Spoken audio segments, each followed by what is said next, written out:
Investments in securities market are subject to market risks. Read all the related documents carefully before investing.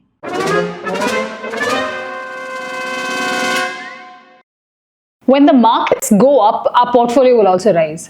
However, when it declines and then recovers, the same portfolio may not perform as expected. So this raises a very important question. Which shares should be adjusted? What is the right decision? Should the portfolio remain unchanged? If there's new money, where should it be invested? Are mutual funds a better option than individual stocks? Should derivatives like F&O be included? These are some common concerns in any market environment. There may be several such doubts, questions, or opinions in your head. Just reach out to us on Ask Me Anything, and you can ask us anything and we will help you. Reach out to us today.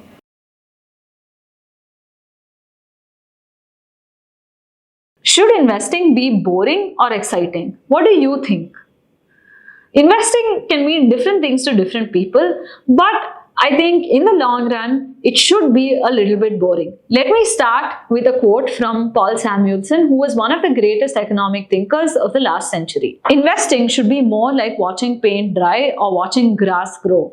If you want excitement, take $800 and go to Las Vegas. Samuelson's quote is particularly striking because it tells us how we should be thinking of investing. It's something that's really boring, where almost nothing happens for a very long time, but the results at the end are quite astonishing. At the same time, if you're seeking excitement, which is what a lot of us want out of our investing, or quick outcomes, then that is more akin to gambling, and you might find those results in a casino. Well, we don't really need to go to casinos anymore. We have F&Os, we have trading, and there are a lot of other things that give us that quick fix that we're looking for in the disguise of investing. So what is investing really? Investing is about having a process to creating wealth in a sustainable manner, and at the same time, investing has an important characteristic that trading often lacks, which is repeatability. Meaning, if you have a lesson in investing, you should be able to apply it to different market contexts and get the same positive results.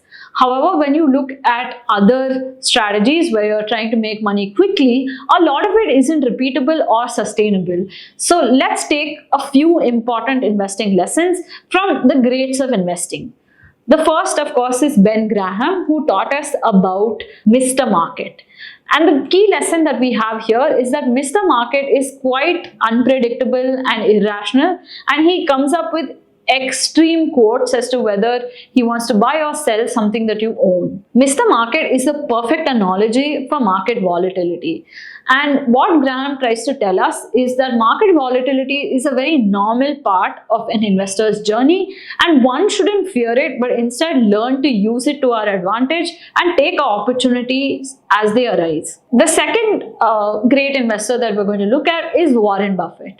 And one of the key ideas that Buffett promoted was the idea of an economic moat. Economic moats are something that companies have, which gives them a competitive edge over their peers.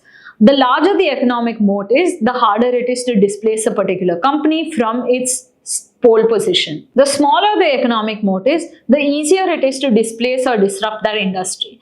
So companies with large economic moats tend to be greater at compounding wealth. Then we move on to Charlie Munger, who essentially brought in a lot of mental models, and one of the models that he's quite fond of is compounding. The idea of allowing investments to run, to compound at their pace and not disturbing them is something that every investor can take home and practice quite easily. Munger talks a lot about how we should understand what compounding is and harness its power to create wealth. Lastly, we'll look at something that Howard Marks talks about quite often, which is market cycles, knowing where we are in a market cycle and acting appropriately by making the right investment decisions. So if we understand that markets are cyclical in nature, that opportunities change with time, and that opportunities that were once out of fashion can come back into fashion, I think we have a winning solution. So all of these lessons can actually be applied by any investor at any point in time, and they would still hold good. Whereas if we start looking at something like trading or investment strategies that are designed to give you quick results in a very short period of time, then that's a lot more like playing a game of snakes and ladders.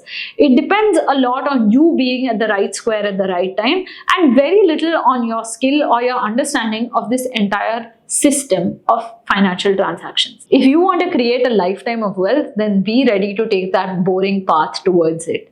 It might not have a lot of excitement, but it's definitely going to give you the rewards that you're seeking. Of course, there's nothing wrong in chasing a little excitement, but let's learn to position size our fun against our wealth creation ambitions appropriately. Thank you for watching this video. If you liked it, subscribe to our channel so that you get notified when we create more content like this.